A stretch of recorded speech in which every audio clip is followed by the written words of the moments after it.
Hello friends, welcome back on biology कक्षा। हम virus और बैक्टीरिया से होने वाले रोगों के बारे में इसके पहले वाले वीडियोस में देख चुके हैं। तो आज हम प्रोटोजोआ से होने वाले रोगों के बारे में पढ़ेंगे। प्रोटोजोआ से होने वाले रोगों में फर्स्ट आता है मलेरिया। ये जो मलेरिया होता है इसका रोग कारक होता है प्लाज्मोडियम। जो ये प्लाज्मोडियम होता है इसकी 4 प्रजातियाँ होती है। फर्स्ट आती है Plasmodium vivax.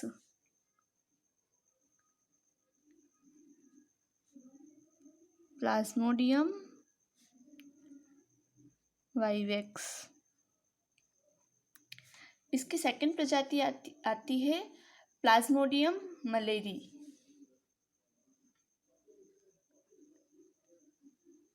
Plasmodium malariae. Third आती है प्लाज्मोडियम ओवेल। प्लाज्मोडियम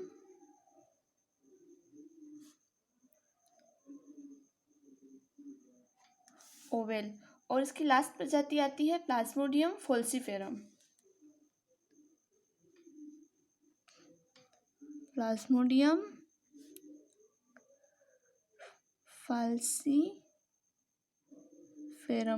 ये जो होता है सबसे घातक मलेरिया होता है। प्लाज्मोडियम फोल्सीफेरम जो होता है सबसे घातक मलेरिया होता है। अब जो होती है मनुष्य में प्लाज्मोडियम की संक्रामक अवस्था कौन सी होती है?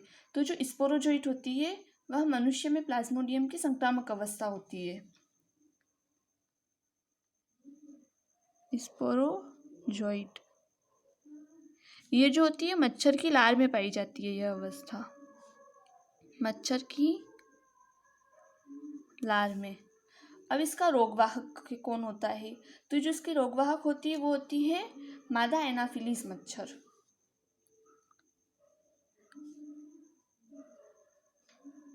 मादा एनाफिलीज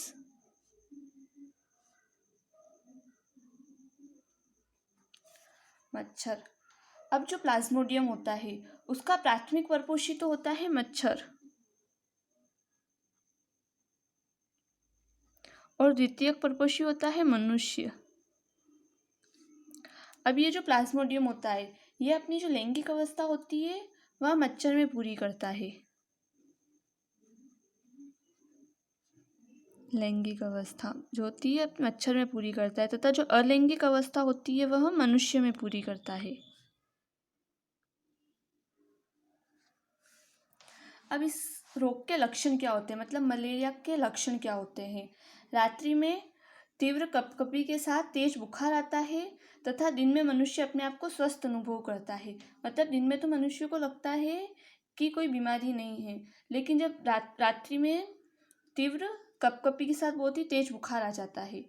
अब इसका उपचार क्या होता है? तो सिंकोना वृक्ष जो होता है, सिंकोना वृक्ष की छाल से प्राप्त जो कुकेन सल्फेट होता है हाइड्रोक्सी क्लोरोक्वीन, ये इसकी दवाई के रूप में काम में लिया जाता है। अब प्रोटोजोआ से होने वाले रोग में सेकंड आता है अमीबियासिस या फिर अमीबिया पेचिश। अब इसका रोग कारक क्या होता है? तो इसका रोग कारक होता है एंट अमीबा हिस्टोलाइटिका। एंट अमीबा हिस्टोलाइटिका ये जो होता है इसका रोग कारक होता है। अब जो इसका संक्रमण होता है वह दूषित जल व भोजन से होता है। दूषित जल व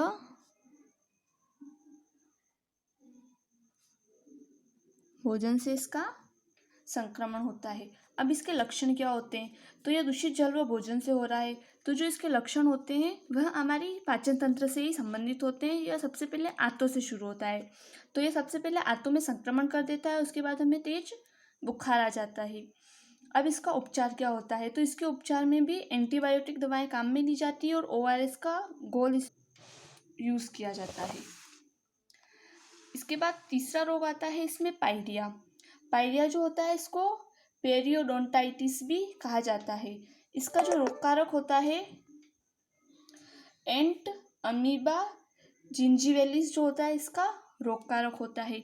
अब इसका संक्रमण कैसे होता है? तो दांतों की समय पर सफाई न करना। यदि दांतों की सफाई नहीं की जाती है तो इसका संक्रमण हो जाता है।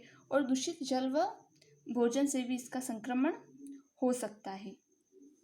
अब इसके लक्षण क्या होते हैं? मसूड़ों में सूजन हो जाती है और मुंह से रक्त मतलब दांतों से रक्त निकलने लगता है, ब्लीडिंग होने लगती है दांतों से, और मुंह से तेज दुर्गंध आने लगती है।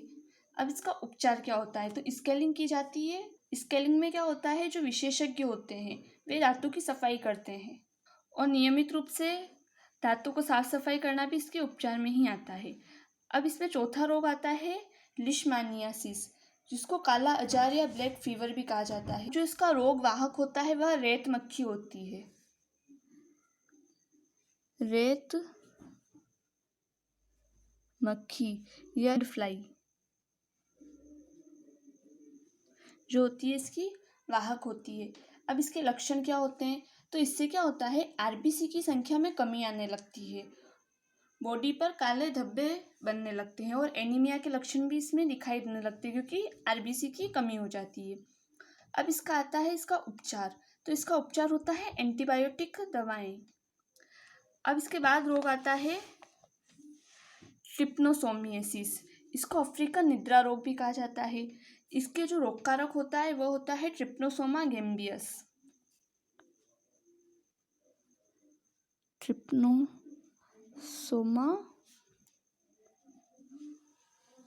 गैम्बियस जो होता है इसका रोग कारक होता है। अब इसका रोग वाहक मतलब रोग को फैलाने का काम कौन करता है?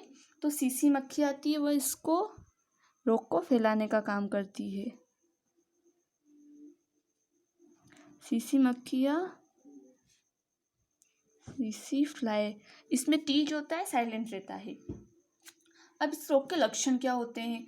तो ये जो होता है हमारे बायोलॉजिकल क्लॉक सिस्टम को प्रभावित कर देता है, और उससे क्या होता है, असमय ही निद्रा आने लगती है, मतलब बहुत ज़्यादा नींद आने लगती है इस रोग में। इस रोग का उपचार क्या होता है? तो एंटीबायोटिक दवाई जो होती है इस रोग की उपचार होती है। तो ये आज हमारा ह्यूमन डिसीज़ के सारी ह्यूमन डिसीज़ पढ़ चुके हैं हम।